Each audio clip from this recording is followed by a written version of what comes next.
Every advisory practice has a client experience. The question is whether it's intentional or accidental. Most advisors onboard their clients one way, they communicate another, and they react when things come up. But the best firms, the truly referable firms, take a different approach. They design a client journey that is structured and documented and consistent from the very first introduction to the way that clients are onboarded, or even to how the relationship is nurtured over the years, and especially during those critical moments that define trust. Today, we're going to talk about how to make your business always on, so it runs with confidence, clarity, and continuity, whether you're in the room or not. Let's get started. This is The Rare Advisor, a show for financial advisors who want to build and grow their practice through the use of a business model supercharged by recurring and repeatable events. The Rare Advisor is brought to you by the Advisor Protocol Consulting Team at USA Financial.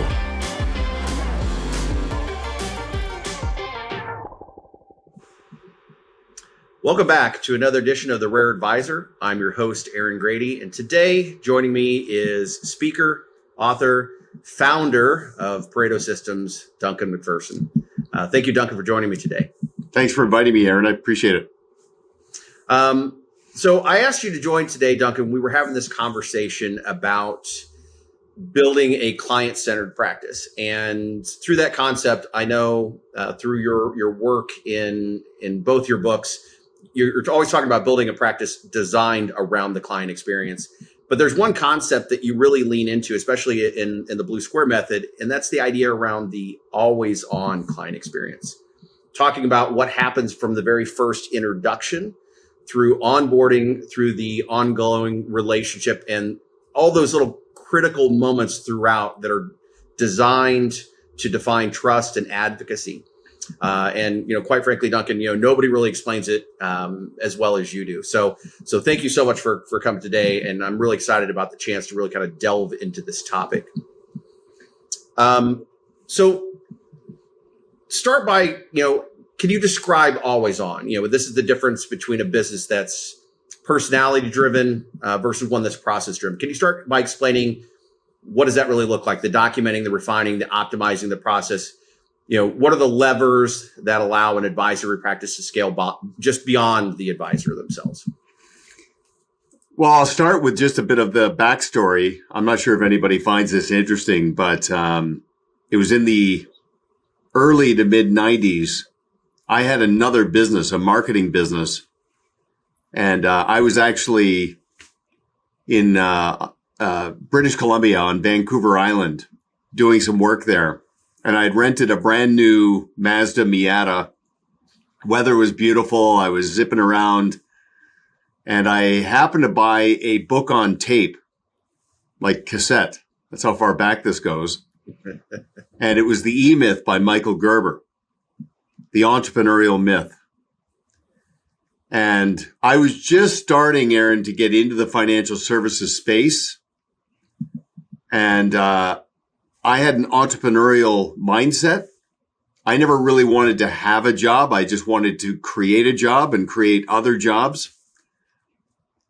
So I put on this cassette, and Michael Gerber says very early on, he said, there's a big difference between working in a business and working on a business.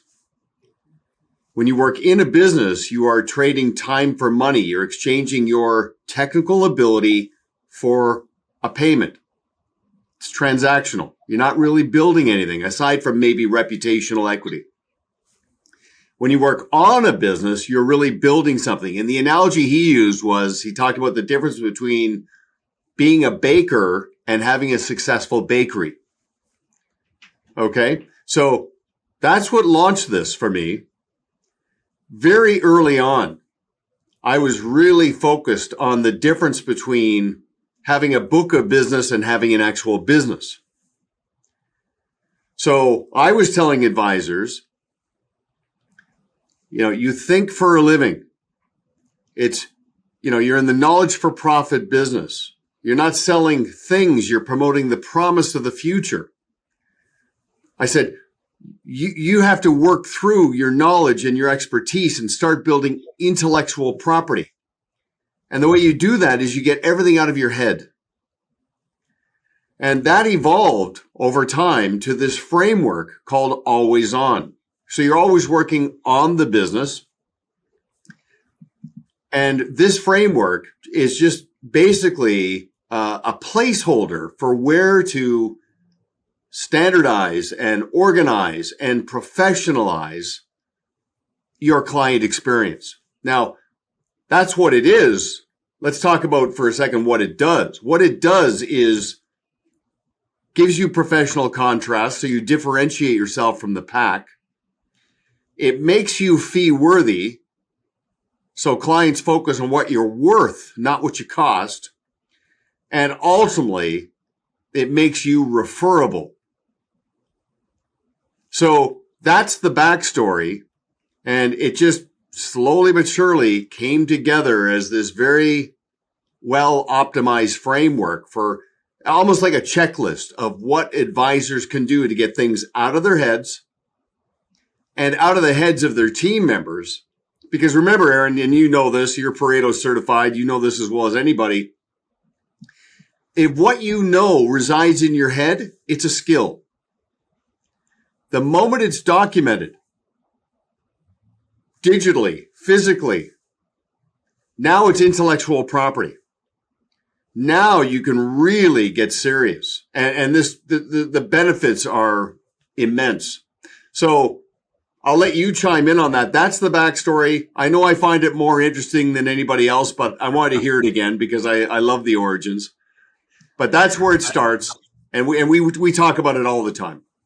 I love the, anytime we get to have these conversations, I hear all these great sound bites. I can't tell you how many times I've been working with an advisory client and I'm reciting all the analogies that you use or the little sound bites are like, hey, can I get a list of those? There's the Duncanisms. And then I always have to remind them the thing that you always say that is, it's always been said, or it was as it was always said, as I always, eventually it becomes mine, right? So it's my phrase and my saying now. But I love the concept of vapor to paper. It is so important, I think, for advisors to understand that scaling a business and growing a business has to live beyond them. And the only way you can do that is really creating processes, but then documenting those processes so that others can follow it. So I love that you touched on that. So let's talk about kind of the very first place we usually start with advisors in this concept of always on. And it's really the idea of the onside, kind of engineering those first impressions. You talk about on the onside stage involving usually typically 8 to 10 defining steps, everything from the moment that someone's first introduced to you. For many advisors that we work with, and you know this to be true as well, introductions are still pretty informal and reactive. What would you say are some of the most important steps in the onside process that are designed to create contrast and really establish alignment with a prospect or client early? Well, first thing, I just want to acknowledge that, yes, you want to have all of this outlined digitally, but there's something about the procedures manual, the playbook, the physical binder. Now, a lot of people think of that as being a little horse and buggy. There's something about just having your way in your hands. And I always say to advisors, I want you to imagine taking that binder your way and putting it in somebody else's hands and saying, just add water. This is our way. Just do this. That is the moment you become scalable because you're not at the mercy of maverick talent being left to their own devices. They have predictability from that playbook. So I'm glad you brought that up. Now, getting granular. And I'll just sort of set the stage for everybody. There's 4 quadrants in Always On: Onside, Onboard, Ongoing, and Onward. So I think we'll have time to touch on all 4. Onside, this is such a great place to start. Onside is the fit process. Okay, so here's the scenario. you get a phone call from a great advocate and they say, hey, look, you got to do me a favor. My buddy just sold his business. He's a little overwhelmed. He thinks he's done with his current advisor. I explained your process. He wants to talk to you. Okay, so you're a financial professional. You get that phone call. What happens the moment you hang up the phone? What sequence of events, like how do you thank the rainmaker for the introduction? How do you connect with the prospective client to schedule the first meeting or even just have that initial phone call? How do you prepare yourself to create professional contrast, right? You know the old saying, for you to get hired, someone's got to get fired. There's a very good chance that client already has a financial advisor and they're vetting others. So how do you stand out from all of that? Literally to the point where your value's bought, not sold, which means it's not a sales encounter when you meet this person. You're not trying to convince them to become a client. They're going to convince you. The dream scenario is when a financial professional meets a prospective client for the first time and halfway through the meeting, the prospective client says, hey, you know what? I've heard enough. I just want to work with you. Would you accept me as a client? Like you're not closing them, they're closing you. Okay. That's Onside. So to your point, how many steps are in the fit process that the advisor currently has? If you're an advisor listening, how many prospective clients have you met over the years? Probably hundreds. Okay. Where's that process? How many steps are in it? Is it intellectual property, which means it's standardized, organized, optimized, professionalized, literally to the point where you could put it in the hands of a temp and say, just add water. This is how we do it. All advisors have a fit process, but it's generally up here. Mm-hmm. We want to just turn it into IP. And as you said, there's often 8, 10, 12 steps in that process. And that would encompass the agenda, the preparation in terms of studying the prospective client and just getting organized to bring them all the way up to the signing ceremony. Okay, so I'll just give that as some context and feel free to elaborate. Okay.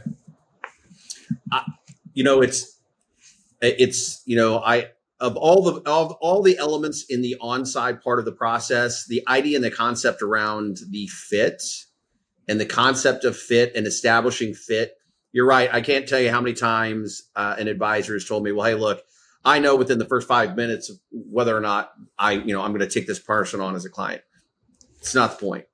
The idea of, understanding and projecting and using messaging that talks about fit creates exclusivity without excluding anyone.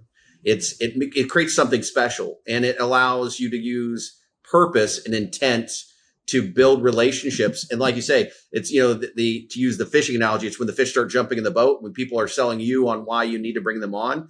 I think that initial process of the Onside, making that great first impression, but engineering it purposefully for a very specific purpose to drive client advocacy and build an advocate from the very first moment, I think is so crucial. So with that in mind, Duncan, what would you say are probably the most, in the first 48 to 72 hours of being introduced to a prospect, what do you think most advisors get wrong in that time frame? What are the 1 or 2 things you think they get wrong? Yeah, well, first of all, I like to say to advisors, there's probably nothing wrong. There's probably just some tweaks and some gaps in what you do. Opportunities.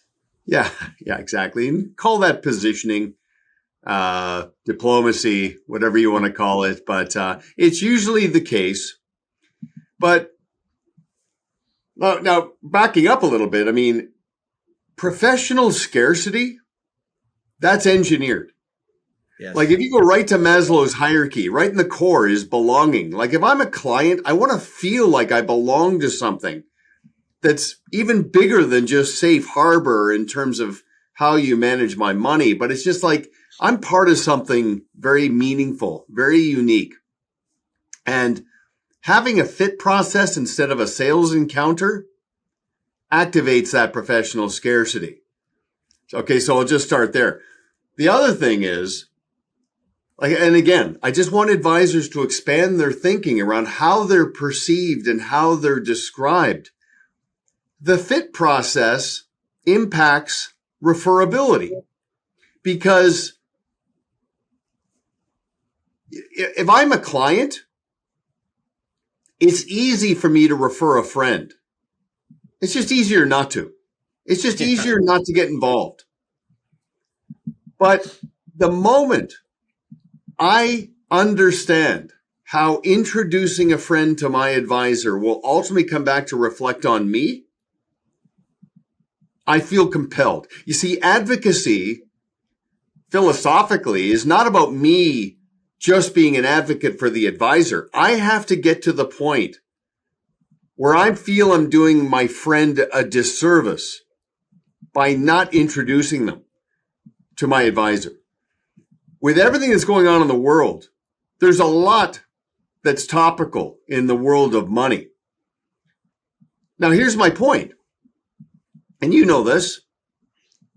When an advisor builds out their fit process, they then go back as part of their reframing exercise, and they show it to their clients. They show it to accountants and lawyers and other influencers, and they say, hey, I just want to let you know that, we're going through an exercise right now where we're elevating the client experience. We're working with a coach. We're adopting best practices. And we just built out our fit process. And what I mean by that is, we made a decision. We're not going to be all things to all people. We're going to be all things to some people. But I just want you to know, we only accept new clients who are introduced to us. But if you ever felt compelled to introduce somebody else, I want you to know what they're going to go through, what their experience is like, because there's no expectation. If somebody is introduced to us that they need to become a client, it's all about fit and the alignment of interests. So let me just show you our process. This is like magic. It's like poetry. When an advisor says, here's what you can expect, here's what your friend can expect, the better I can verbalize that, the more my client can internalize it and then socialize it with persuasive impact. Because it's not about, my client saying, oh yeah, I talked to my advisor. He made me a lot of money. Like the last couple of statements have been off the hook. It's not about products and pricing and performance. It's about the people and the practice and the process. So the addressable audience for the fit process is not just prospective clients, it's potential advocates. You brought up the reframing process, and I know that gets a little far afield from what we're talking about, but it does connect.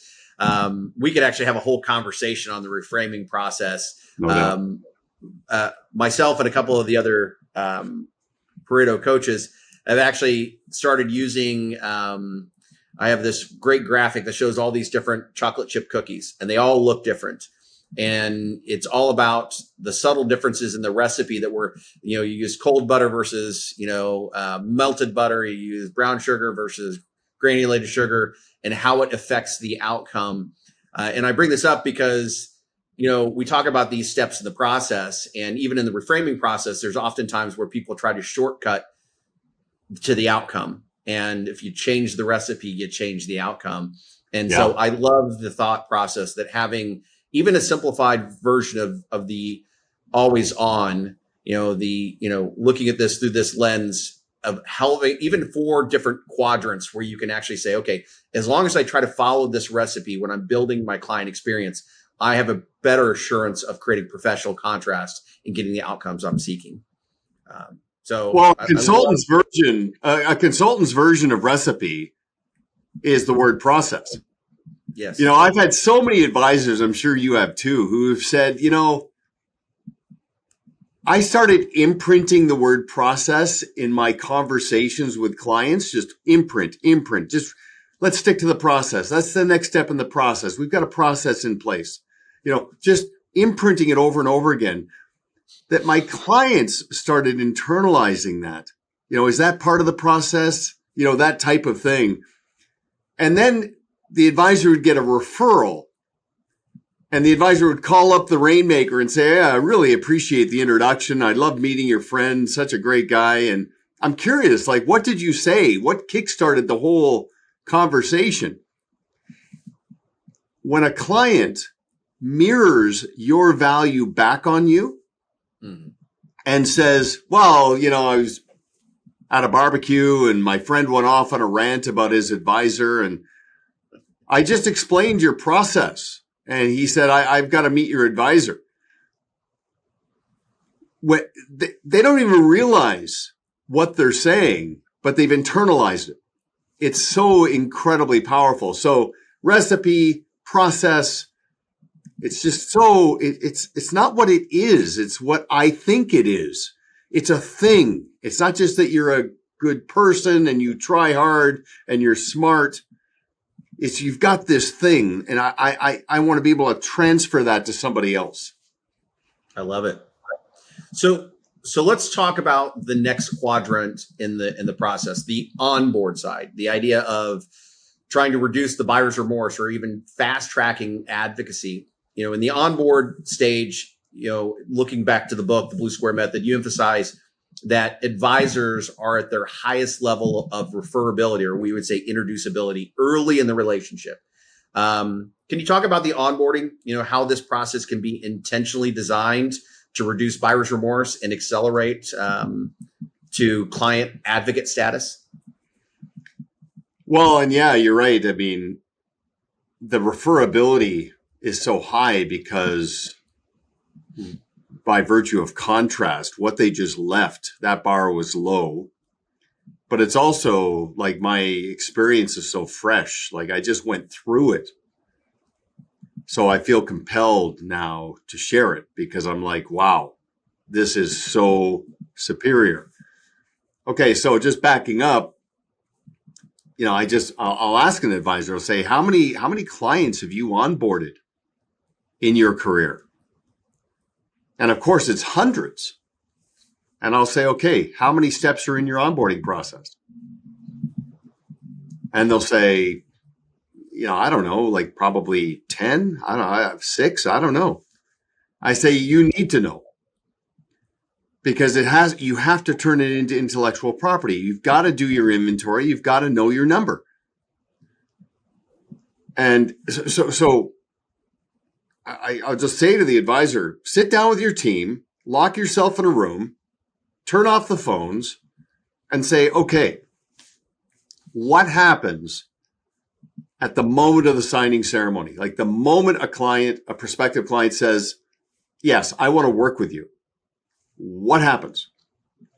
Sequentially, step by step by step. How many steps? What happens? Get it standardized, organized, and professionalized. And it's common, to transition somebody from their soon to be former environment to yours and to fast track them to advocate status, build it out. Now we provide the sequence, in the Blue Square Method and through our coaching process, but it's not uncommon. It's 15 steps, 17 steps. And there's something so powerful to just knowing the number, having it all built out. And then, and I'm jumping ahead again, but here there are 3 addressable audiences. Brand new clients, number 1. Number 2, existing clients who have maybe drifted into this pattern of familiarity, where they really like and trust their advisor, but they're not really fully aware of all their value. There might be a little bit of loyalty fatigue setting in. So there's an opportunity to go back and basically rejuvenate a long-term relationship by re-onboarding them. to remove the mystery and to start activating the future pacing. So not just where we are today, but directionally, where is this all going? That is such a powerful exercise. When a long-term client says to a financial advisor after a reframe, they say, man, I had no idea you could do all this. This is very impressive. That's code for you are fee worthy. You are referable. Okay. I'm now on the verge of advocacy. But the third addressable audience, this is so exciting, is when a financial professional decides, okay, I am going to pivot from a B2C organic growth model to a B2B scalable growth model. I'm going to go out and buy a business. I'm going to go out and attract an advisor who's maybe underperforming to adopt and draft in behind my process. And when we transition his or her clients and onboard them into our environment, there's going to be a vein of gold. I see it all the time where an advisor buys an $80 million business from an advisor who's sort of on the way out over the next couple of years. And in 12 months, they turn that into 100 million just by tapping into the vein of gold through the onboarding process. The value of this IP is enormous. I actually I have several teams that I'm working with that are going through that very scenario right now, the opportunity for M&A or acquisition, and helping them see what the potential of a advisory client relationship can look like through this type of process. It is eye-opening. It is, it energizes them to another level that they didn't, as opposed to being in more of a transactional relationship. They understand that now there's so much more to be had. So I absolutely love the concept. I also, we talked about, or I mentioned, the concept that, there's two times in a client relationship that an advisor is at the peak of advocacy. And one of those times is when they first get, when they come on board. It's the idea of like, it's the brand new restaurant you just ate at that you want to go tell somebody about, or you just opened a new bottle of wine and, you want to tell somebody, you're watching some show on Netflix and it's, the best thing ever. And you want to go tell somebody. Advisors, I think, sometimes miss the mark with this point in their process where there's this natural moment where the client has the opportunity to jump into advocacy. And oftentimes advisors will sign the paperwork and then usher them on and we'll see you in 6 months. Yeah. But by having this high touch approach, you get to stay in that honeymoon phase. You can stay in that golden moment longer. And so I love how thoughtful you were when you were designing the process to put these top of mind steps to continue to stay in front of the client during those moments to extend that honeymoon phase with a client. So I absolutely love this part of the process. Well, you said it. I mean, buyer's remorse is just basically a byproduct of, well, it could be a byproduct of bait and switch. Right. Because there's this fascinating dynamic between caveat emptor and vendor, like the caveat venditor. Caveat emptor, caveat venditor, that's vendor beware, buyer beware.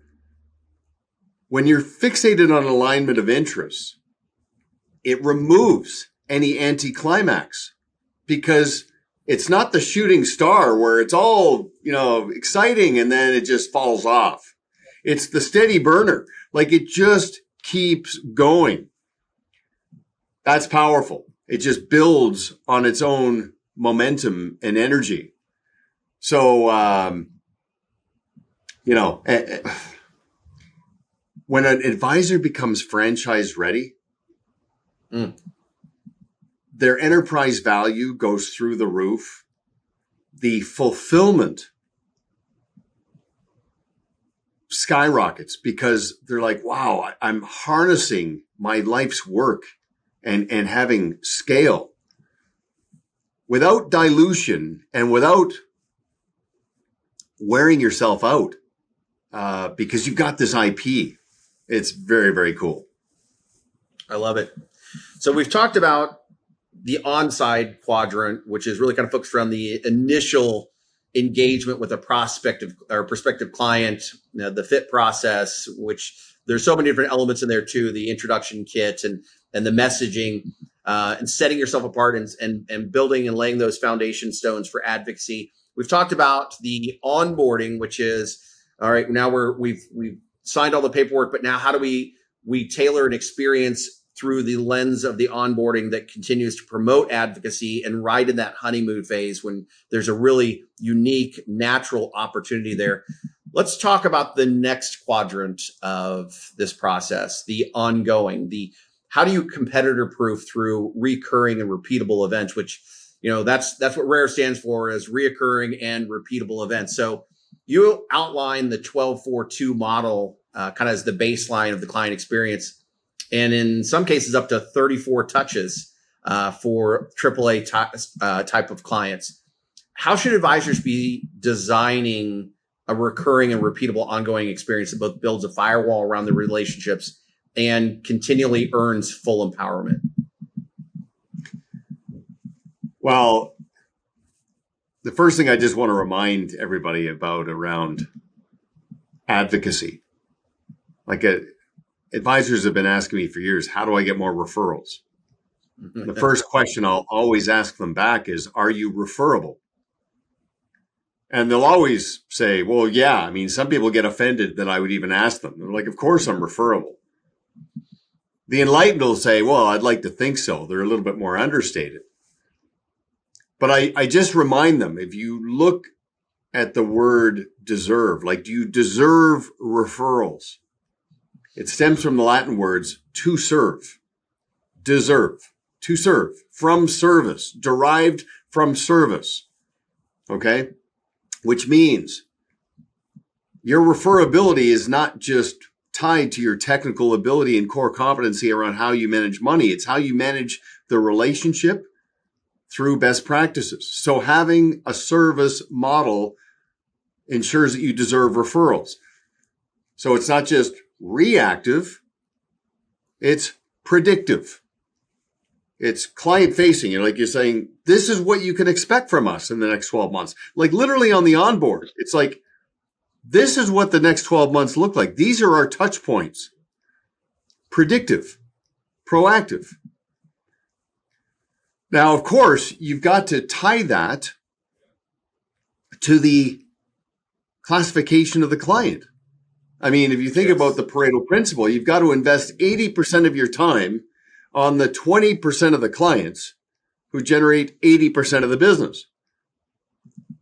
If plateau avoidance and leveling up is part of the aspiration, you've only got 24 hours in the day. You can't be all things to all people. So you're not being disrespectful to a group of people. You're just elevating. And Aaron, I've seen teams, they've done 80-20 on their business. Yeah, I've seen teams with 500 clients. They'll say, okay, we have 100 clients that make up 81% of our business. Then they'll do 80-20 on the 20, those 100.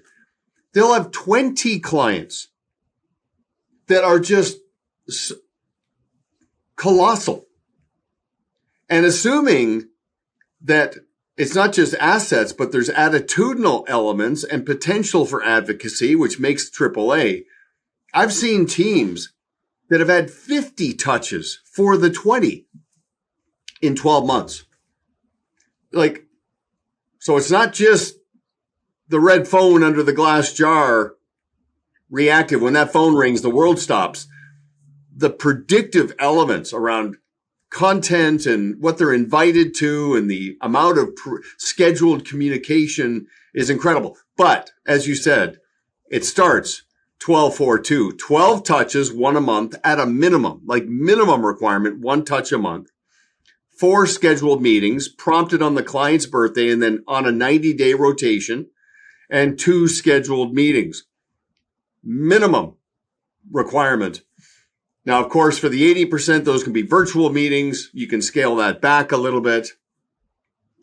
But just having it all organized is so incredible. And what it does, I'll just finish with this. it gives you the gift of time where you get out of this mode of firefighting and being just reactive. You trust the plan, you stick to the process, and things build on themselves.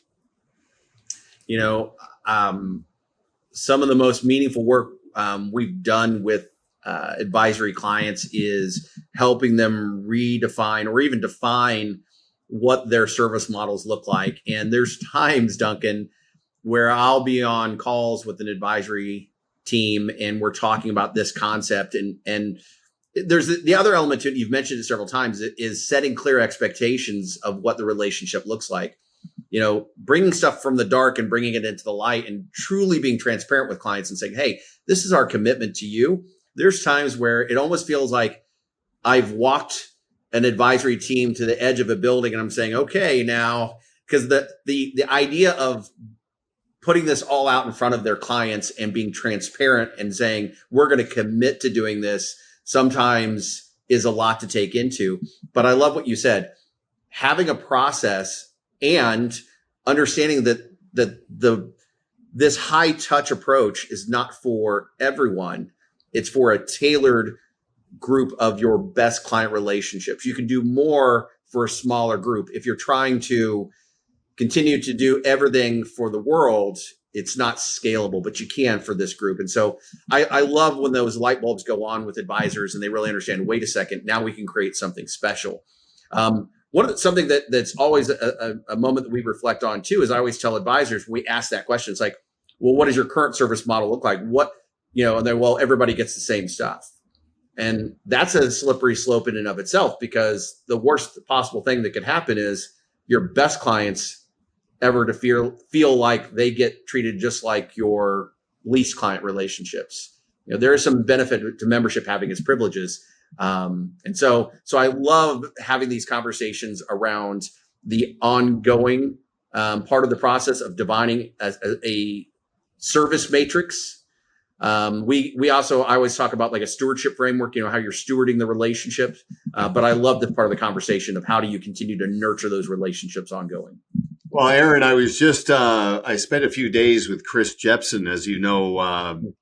Yep. He co-wrote the two books with me, and he's a legend in the space over at First Trust in the best practices department there. And he shared this story with me where an advisor had a really substantial client, and the fees based on this relationship were in the neighborhood of about $100,000 a year, like significant revenue, significant assets, big relationship.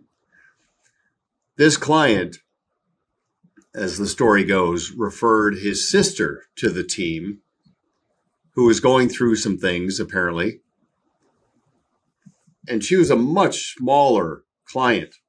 Like, let's just say that the revenue was $10,000. And after the dust had settled, the advisor and the client were talking.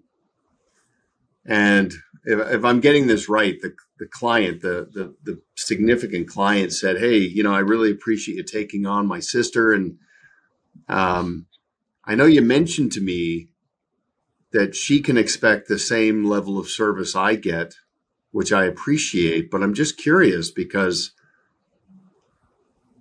you know, what is it that I get that she doesn't get? Because, you know, from what you've told me, you know, you earn this much money from our relationship and this much money from that relationship. You know, so help me understand this. It was a defining moment, and I'm oversimplifying the dynamics here, but everything's transparent. Everything's, you know, here I am. Fee worthiness, you have to be mindful of this. Fee worthiness. If you want a client to focus on what you're worth, you want to deserve those fees. There's got to be this dynamic where you convey that this is what you get and this is what this client gets, you know, based on referability and things like that. So anyway, it's a great point. There's a really poor analogy that I use all the time. I bought a new truck 2 years ago, and I'm not gonna besmirch any organizations, but there's been well-known issues with the engines on these vehicles, and so I always use the automotive side of things as an analogy. The idea that if I take my vehicle in and I'm paying for a service, I'm paying to have the transmission worked on, I'm paying to have the oil changed, and the organization does exactly what I pay them for, I'm not doing backflips down the street to tell everybody within earshot about this enterprise or this experience. It's when they go above and beyond what is expected, those experiences they create, which is everything you're talking about. That's where advocacy really lives. And so I think that's a key takeaway from this idea is how do advisory teams systematize their service model so that they can continue to stay top of mind and continue to drive client advocacy year round and do it for their best clients. So it's a fundamental and foundational part of what we coach to. And I really get excited about that part of the coaching when we do it with teams, because it's very revealing in and of itself. Truly. Let's step on to the last quadrant, Duncan. Let's talk about the onward side. We've talked about Onside, we've talked about Onboard, we've talked about ongoing, but let's talk about onwards. The idea of responding to critical life events. We mentioned earlier that one of the two times in a client relationship that their peak of advocacy is when they first onboard as a new client. But the other time that we always talk about, and you mentioned, is during the moments of crisis, either personal or financial, and how the advisory team responds. That's the other moment where you're really at a place of advocacy with a client. So talk about how an advisor can define and operationalize a response model so that these critical life events never go unrecognized. So what instead of becoming defining moments in a relationship getting missed, how can an advisor systematize or operationalize this kind of response? Yeah, well, and first of all, I just want to point out, in the spirit of pattern recognition, everybody can probably notice that it's onside, onboard, ongoing, onwards, on. That's always on. Okay, so self-evident. It's interesting. Every advisor, at a minimum, to be fee-worthy and referable, focuses on being needs-based, which means they understand a client's needs, they identify unmet needs, and they try to get out in front of evolving needs. Okay, it's great. We want you to bookend that with being goals-based, like understanding why financial independence is important to a client. What matters to the client? What do they aspire to? Their appreciation for you will increase when you acknowledge what their aspirations are.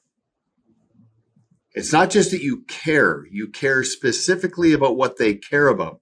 And when something meaningful happens, when they achieve a goal, they hit their number, they buy the second home, they become empty nesters and all of their kids are high functioning. They've gone through school and they're debt free, and whatever they've told you is important to them. And then it happens.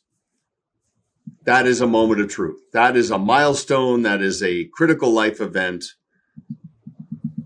And, the more somebody pays attention to that in a meaningful way that has impact and shelf life, it becomes this defining moment that's etched in someone's mind and in their heart. And it's, as you said, it's not always, flowery and happy high notes. Things happen. You look at the last 5 years. I mean, advisors have told me stories about clients who have just bared their souls about what's keeping them up at night and what's going on in their lives and what's happened that's been an incredible setback, and how the advisory team responds. we're at a point now where we're having advisory teams set up chief noticing officers, right? So it's your job to know, but it's also your job to notice and take action. So everybody on the team who's client facing is now empowered. If a client service associate's talking to a client and the client said, this happened, or we're excited about this event, at the next meeting, it's like, come together. It's like, hey, this client had this occur. Let's do something. Oh my God. And I could bore you to tears with stories about advisory teams. And it wasn't a tactic. It was a pure, authentic response. There's so much in the world that's synthetic. When something occurs that's authentic, oh my gosh, it's so memorable. So that's part of the process. I think, there's, you mentioned kind of the negative side. There's things that are positive that you recognize, these moments of truth, and there's negative ones that you recognize and you honor and you walk alongside of your clients. I love the idea of being intentional about it. When we do these exercises with teams and you have them come up with, 5 to 10 of these moments of truth that they can, you ask any advisor, they can list, a handful of things that are, whether they're expected or not, they know that they're inevitability of life, a serious illness or death of a spouse or death of a loved one or birth of a grandchild. Having them document them, but then create a plan to how they wish to respond or acknowledge those. It allows the advisor to be authentic because they're acknowledging them with clients, but to be able to be more proactive and less reactive. They're more apt to, what I've found in through this process with working with teams, it's easier for advisors to be more high touch when there's a process behind it, when they've already thought through the steps so that they're not having to scramble around the last minute. So I love the idea of operationalizing, being authentically responsive to these life events that happen in your clients' lives, these moments of truth. Well, and Aaron, a little plug for us. Obviously, we wrote this white paper on AI for the financial professional. 17 use cases and best practices. It's a pretty meaty document, but you can use AI to help you be more authentic, because it's sometimes a kickstart, putting you in the red zone. Because it's hard sometimes to look at a blank sheet of paper and get creative. But I'll tell you an example. So, and this is in this white paper. So this advisory team, and again, I might be messing up the story a little bit, but they had a client, very humble client, humble beginnings, first generation. They earned every cent. And they had this, I think, triple milestone where it was a meaningful anniversary. One of the spouses retired and they just became empty nesters, like something like that. And they treated themselves to like a luxury trip to Mexico to celebrate. And there's many clients that basically ask their advisor for permission to do something like that. Like, is it okay if we splurge a little bit? Like sometimes a client will say, can I afford a new car? And the advisor's thinking, you could buy the dealership. Okay. You're so well off, but they're still frugal, right? Anyway, so this client, this couple went to Mexico, and one of the staff members happened to notice on social media, there's pictures of the trip and they're just euphoric. And they ended up adopting a dog in Mexico. Apparently that's a thing. And came back, or arranged to have this dog come back from Mexico for them. So apparently, as the story goes, the team wrote them a congratulatory card and took one of the pictures and had it framed and sent to the couple. Congratulations. What a massive achievement. You must be so proud. We're so happy for you. And now they've got this framed picture, which has got the impact and the shelf life, the impact to memorialize the trip and the shelf life. Like, you're not getting rid of that. It's going to stick around. Well, apparently the couple called the team and asked them, can you get everybody together? Because we want to just thank you.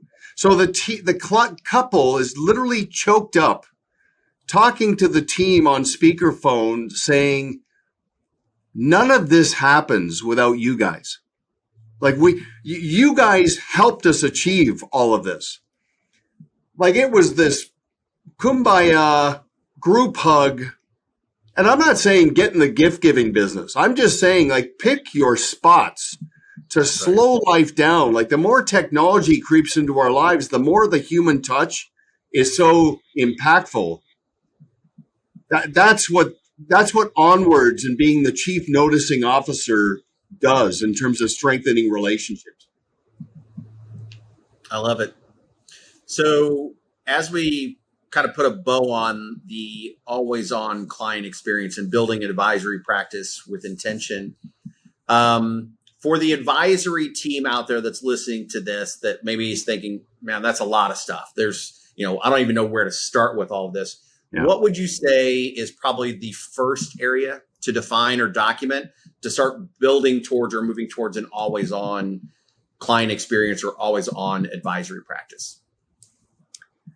Well, it's like a lot of things. This is easy to do. It's just easier not to. So as Stephen Covey would have said, begin with the end in mind. Like, just acknowledge the fact that this is a gap and this is a path we want to get on, and just be at peace. Like, the pace, how many times have I said over the years, like, done is better than perfect. Just get it done. So in the Blue Square Method, I'm pretty sure, if I remember correctly, the bluesquaremethod.com, there's a sample chapter that we give that has this framework. And I'm sure for your community, you'll provide the framework. Just look at where this is going, have the checklist, and just chip away and just let incrementalism. It's like anything else, compounding. Money compounds, disciplines compound, neglect compounds. Like, just acknowledge, okay, this is a gap. I want to get it done. Just get on the path, let it build, and good things are going to happen.